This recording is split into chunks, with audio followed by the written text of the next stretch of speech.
All right, friends and neighbors, let's go to war, which is another genre that we have mentioned several times already. So some of this stuff we won't have to dwell on at great length. Now, uh, in the beginning of the golden age of comics, there was this thing going on called World War II, and essentially, uh, well, practically all comics were war comics, particularly the superhero titles, and that's what well, that was the biggest genre during the war, right? So all the superheroes, from the big hitters like Superman and Captain America to the lesser known ones like Spy Smasher and the Hangman, were fighting the Axis, either directly like Captain America in many cases, or on the home front fighting spies and saboteurs. And the covers of these comics were essentially like propaganda posters, almost each and every one, for the war effort.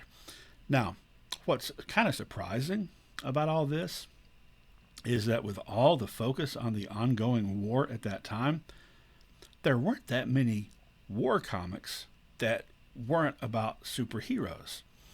In fact, the only major one was military comics featuring Black Hawk, who later, of course, got his own title. So the Black Hawk Squadron were fighting conventional warfare in the air, and that's the only like really big, huge selling title that was technically, in that sense, a war comic. Now, there were a few minor ones, like these, for example, and out of these three, Wings Comics was probably the most successful. And, occasionally there were characters and series that popped up that, companies like Marvel now would like to escape, like this one. But for the most part, the stories in the comics were not directly about the military fighting other members of the military from the other side. That didn't really come about in a big way. Like I said, there were a few examples, but it didn't come about in a big way until the Korean War, actually. And in the early 1950s, that's when anthology war comics became extremely popular. Now, anthology war comics, that means each issue would have several different stories that didn't have recurring characters. Like it's a whole self contained short story. You didn't have the same, not like the Blackhawks, which you had the same heroes issue after issue. So, one example of that is GI Combat. It wasn't the first one by any means, but it's a good example. It was released by Quality Comics, who brought you Plastic Man and the Spirit. Uh, right around the time they were going out of business, and so they were bought by DC. So once all the dust cleared on all that, and the papers were all signed, and DC owned the Quality characters and titles, DC continued GI Combat in 1956, and it ran for 30 years after that until 1986.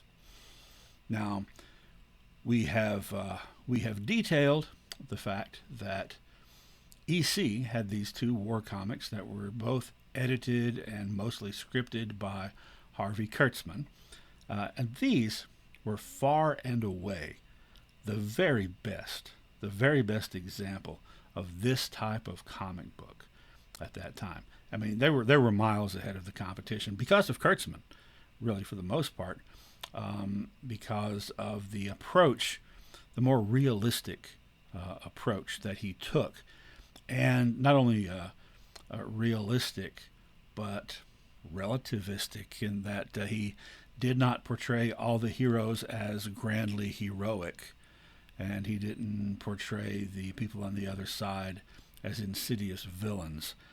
It was a very human oriented group of stories. Competition wasn't like that.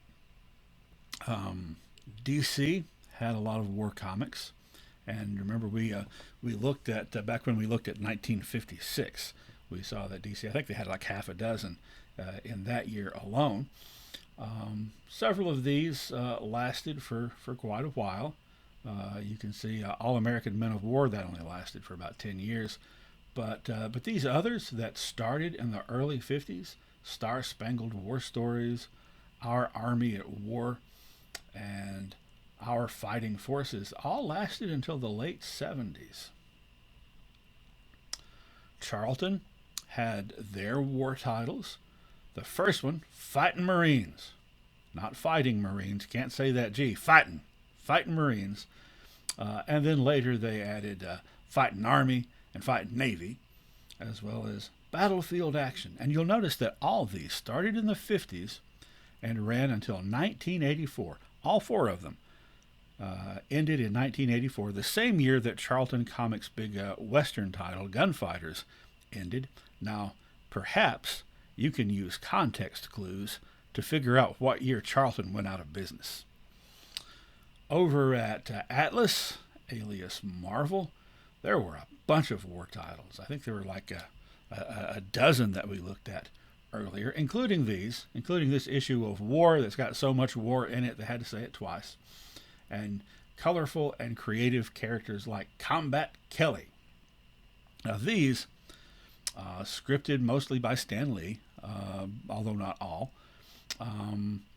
were more your sort of typical, stereotypical, gung-ho war stories that you would see on B movies in the big screen, not the kind of complex layered stuff that Harvey Kurtzman was doing.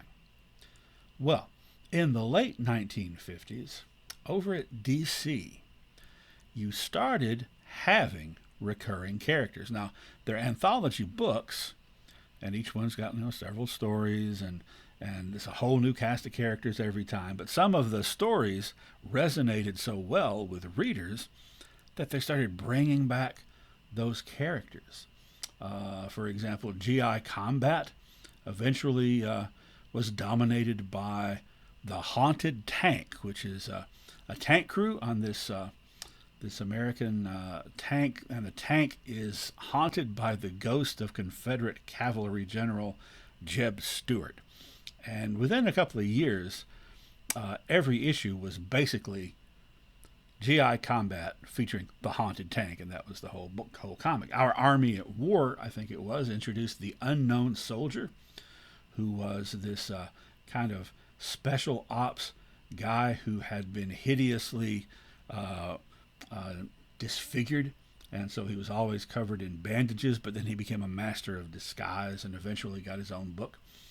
And then in Our Fighting Forces, the featured crew was called the Losers. And all three of these continued in one form or another into the 1980s. The Losers and GI Combat, Our Fighting Forces, I think had been canceled before the 80s, but the big crisis on Infinite Earths led to some changes on the backstory on this stuff. Anyway, there were some other titles, a couple of other titles that started in the 1970s that were kind of interesting. Now, as we'll see soon, there was a resurgence of horror in the early 70s, and that got translated in westerns into weird western tales. And in war, you had War is Hell from Marvel.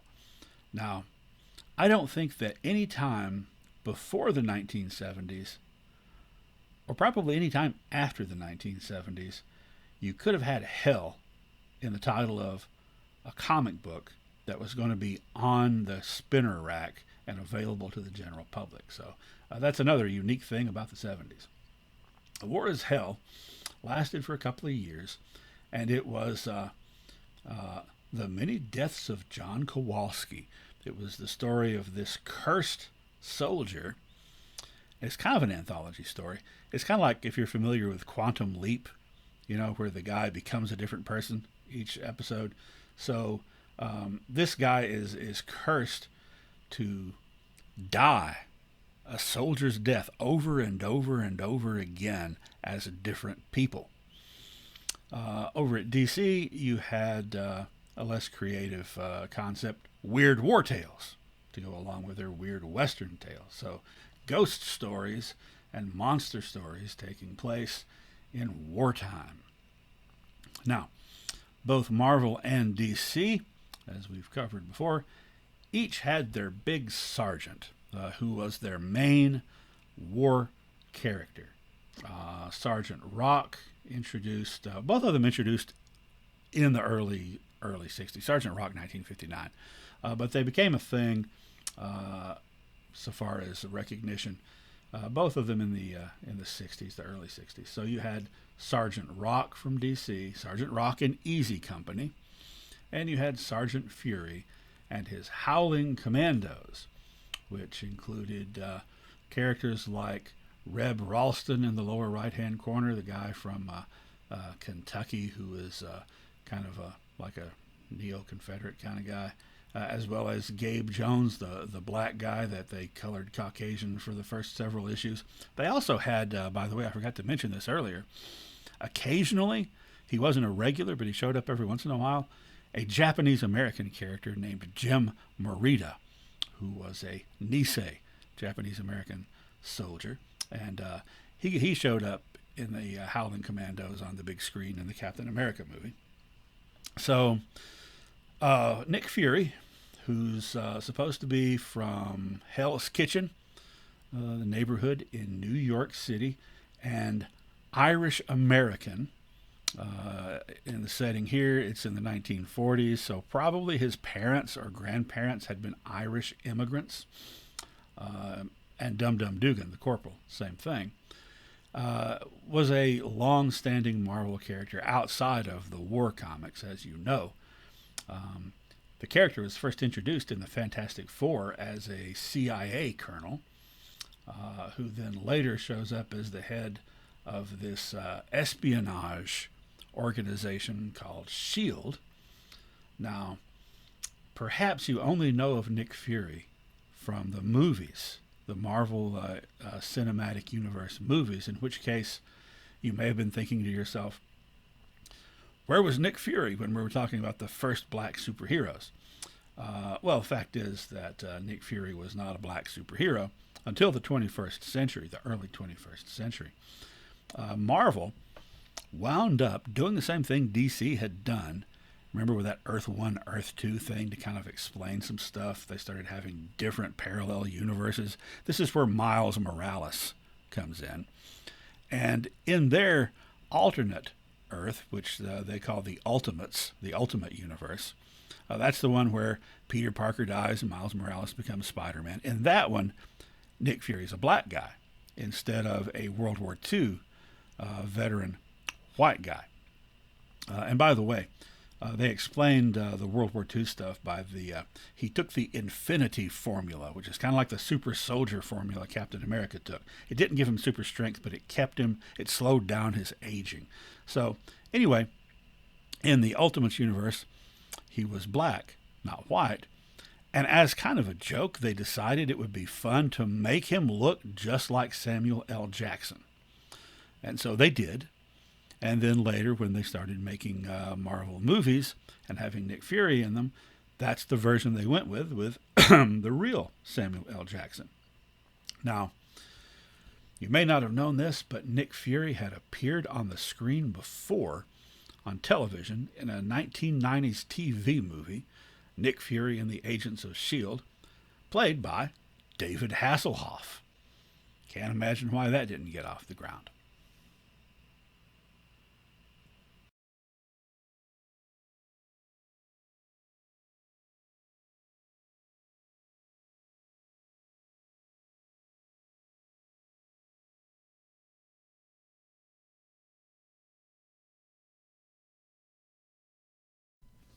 While traditional war comics were on the decline in the early 1980s, a different kind of war comic, as we've previously discussed, became extremely popular for Marvel.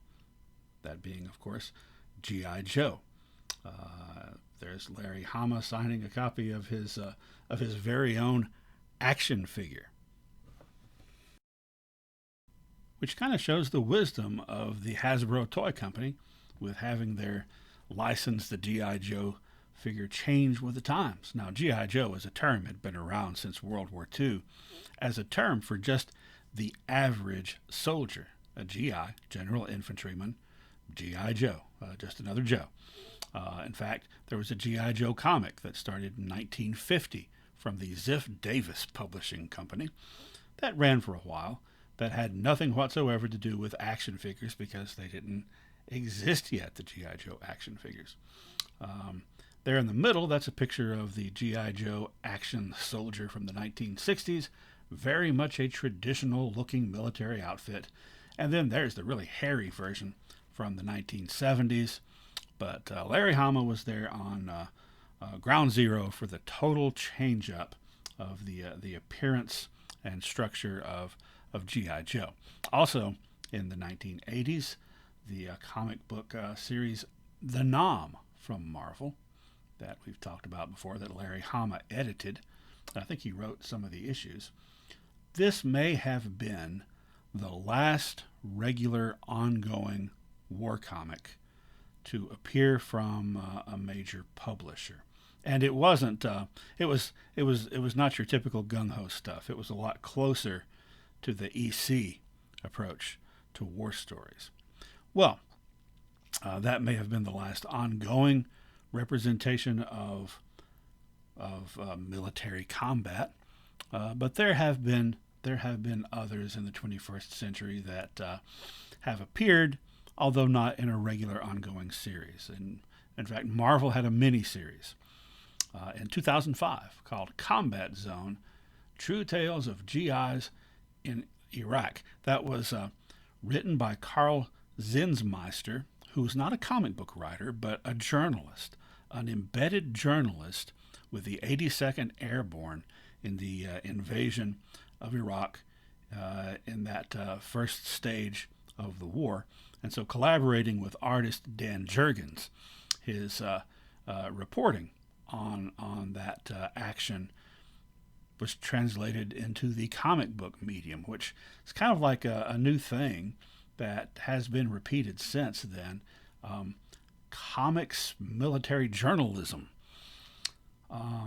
Also, a guy named Maximilian Uriarte, who wrote a comic strip, I think he may still write it, called Terminal Lance, that's geared toward a military audience about a soldier in Iraq, an American GI, who, was he a GI or was he a Marine? I forgot. Anyway, the comic strip is a comedy. It's a humor strip. It's kind of like Beetle Bailey. It's like the experiences of a regular soldier.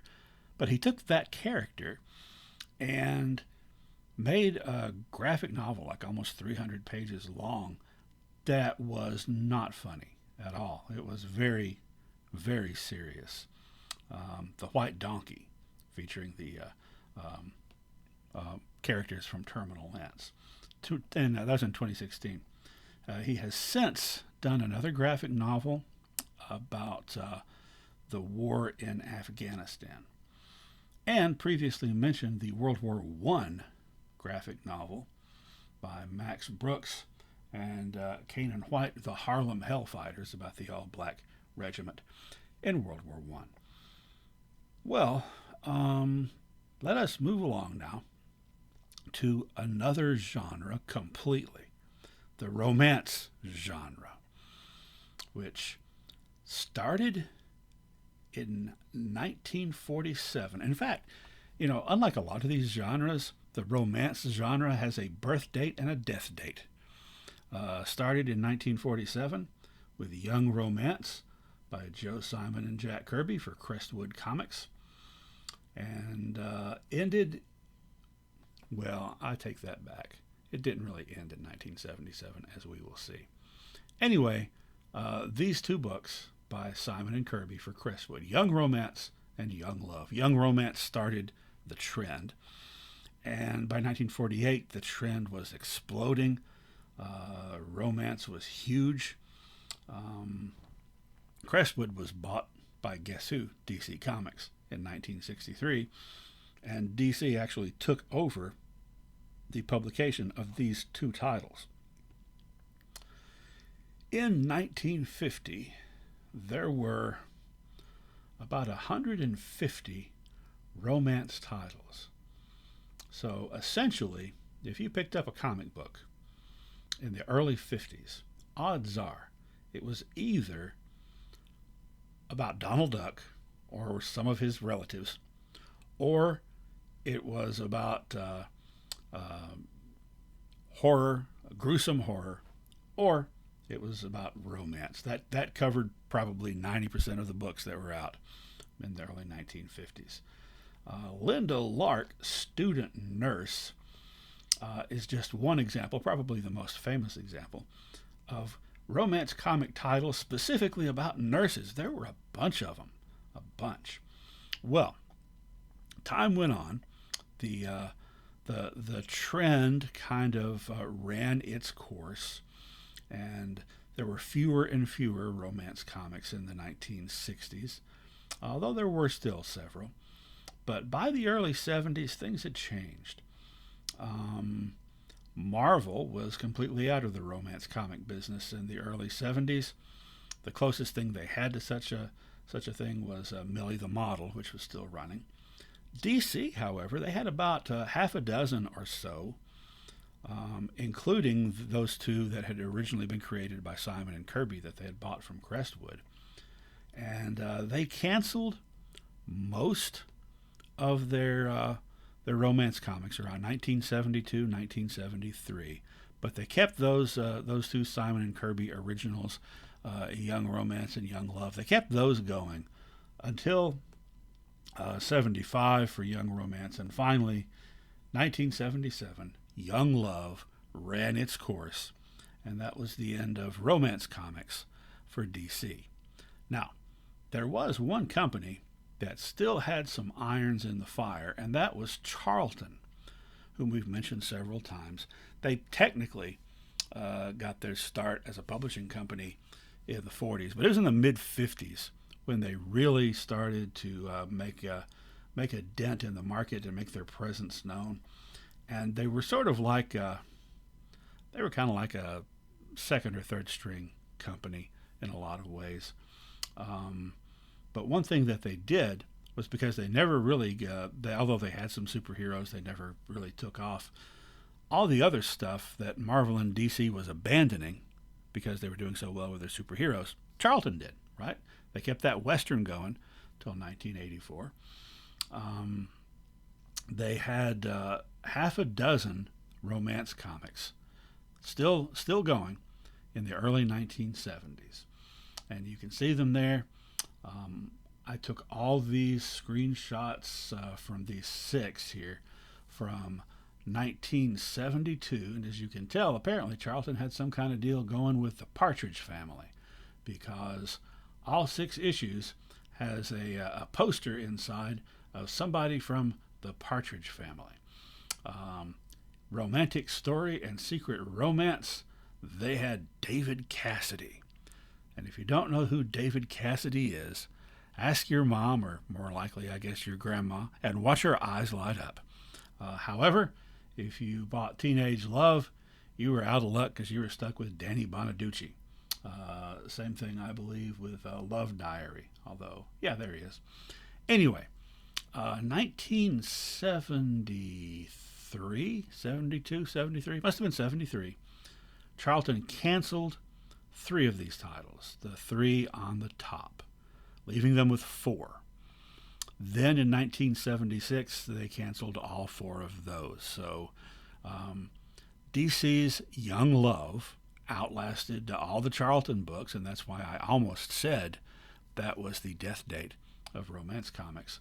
But I forgot that Charlton actually brought back I Love You in 1980 after like a 4-year hiatus, and picked right back up with the next issue number, and it just didn't do well. It was kind of a kind of an experiment to see if the market had come back for romance comics, and it had not.